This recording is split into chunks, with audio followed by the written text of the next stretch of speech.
Facing utility is not the same as building a legacy. True competence isn't just about solving the problem in front of you, it's about having the wisdom to know if it's your problem to solve. Author created image using Gemini. For 4 decades, I fell into a trap. I called it reliability, but it functioned as a cage. A few years ago, I stood in a university boardroom in Mexico City and felt the weight of this trap. I was delivering a high-stakes strategy presentation. By every external metric, money, title, reputation, I had won. Modern Consulting had produced a logistical marvel for this meeting. 2 massive screens glowed behind me, one English, one Spanish. The leadership team sat before me like pilots in a cockpit. Everyone wore heavy, noise-canceling headphones to hear a live translation. I wore them, too. I spoke a sentence in English, paused, and waited for the interpreter to fill their ears. I watched them nod, then I waited for their questions to click into place in mine. That cognitive friction finally broke me. I stood there physically, but my spirit had left the room. Why did I accept this assignment? I didn't speak the language. I didn't know the local culture. I went because I was capable. I went because I had spent a lifetime training myself to say yes to being useful. I chased utility until I ran dry. I wasn't failing, I was succeeding in a corner. I fell for the most dangerous illusion in the corporate world. Availability plus competence equals success. The competence ceiling. This trap doesn't just catch high-level consultants. It catches the parent who fixes every scraped knee, the employee who organizes every office party, and the friend who solves every tech crisis simply because they can. I call this the competence ceiling. It doesn't haunt the lazy, it hunts the reliable. Society teaches us that burnout follows failure. But recent research into high-functioning anxiety reveals a more deceptive culprit, the efficiency trap. When you fix things, people bring you more broken things. Your reward for competence is simply a higher volume of work. You spend your life in what psychologist Gay Hendricks calls the zone of excellence. You perform tasks well, but they provide you with zero internal reward. The zone of excellence builds a golden cage. It traps you in constant business, blinding you to the work your true purpose actually demands. The zone of excellence is the most dangerous place a high performer can live. It's where your talent becomes a golden cage, keeping you from the work you were actually meant to do. Author created image using AI. As Jim Collins famously wrote in Good to Great, good is the enemy of great. And that is one of the key reasons why we have so little that becomes great. It is oh so easy to settle for a good life. When I stood in that room in Mexico, I was being an excellent consultant.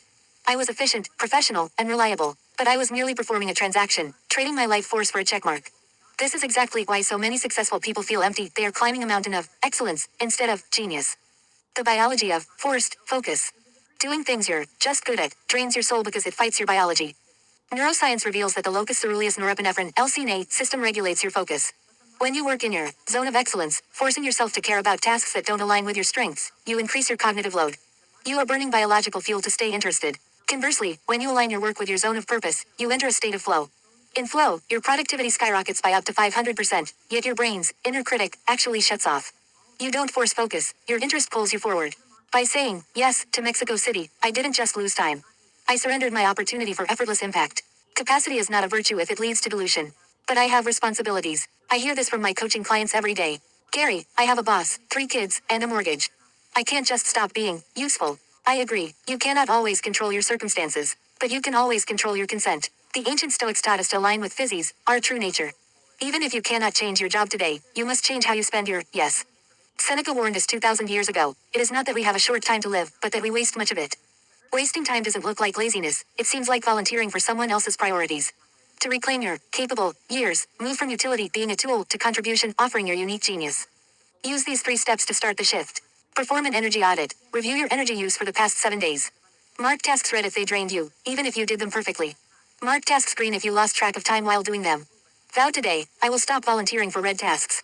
Use the competence refusal. When someone asks you to do something you're good at but hate, frame it as a priority choice.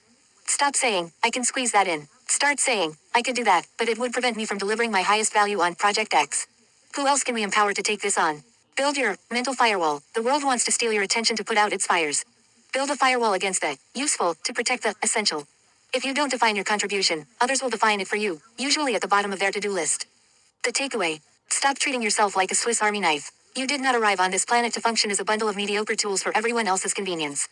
The world will always ask you to be generally useful. It wants you to wear the headphones and translate its problems. But your legacy won't depend on how many fires you extinguished. It will depend on a few things you did that only you could do. Stop settling for being good. It is the only thing standing in the way of your best.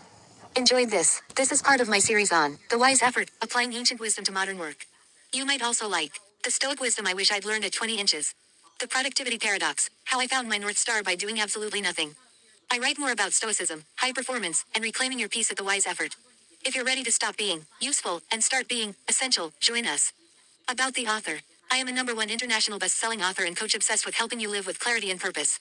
My work blends psychology, leadership, and heartfelt storytelling to help you slow down and reclaim your focus. Whether I am writing books like The Magic of a Moment and Embracing Retirement, or speaking on stage, my goal is the same, to help you design a life that reflects who you truly want to become. Join me as we learn to notice the moments, choose intentional action, and step into the life we were meant to live. Connect with me and discover more at New book coming soon, Intentional Retirement, Designing the Architecture of Your Second Act. Newsletter, join the movement at The Wise Effort on Substack. Website, GaryFredwell.com.